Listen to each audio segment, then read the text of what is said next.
നീട്ടി.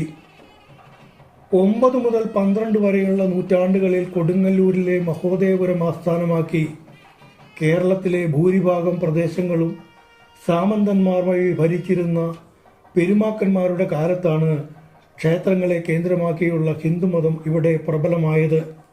തൃക്കാക്കരയുടെ സുവർണകാലം കൂടിയായിരുന്നു അത്. ക്ഷേത്രവുമായി ബന്ധപ്പെട്ടിരുന്ന ഓണാഘോഷം വീടുകളിലേക്ക് എത്തിയത് ചേരമാൻ പെരുമാളിൻ്റെ നിർദ്ദേശത്തെ തുടർന്നായിരുന്നു എന്ന് കരുതിപ്പോരുന്നു. ഓണമാണ് ഇവിടുത്തെ പ്രധാന ഉത്സവം. തൃക്കാക്കര ക്ഷേത്രത്തിൽ ചിങ്ങമാസത്തിൽ നടത്തി വന്നിരുന്ന ഉത്സവം എല്ലാ ഹൈന്ദവ ഭവനങ്ങളിലും ആചരിക്കണമെന്ന് പെരുമാൾ നിർദ്ദേശിച്ചു. അതേ തുടർന്നാണ് കേരളത്തിൽ വിപുലമായ ഓണാഘോഷം ആരംഭിച്ചതെന്ന് പറയുന്നു. തൃപ്പൂണിത്തുറയിൽ നടന്നുവരുന്ന അത്തച്ചമയത്തിന് കൊടി കൊണ്ടുപോകുന്നത് തൃക്കാക്കര ക്ഷേത്രത്തിൽ നിന്നാണ്.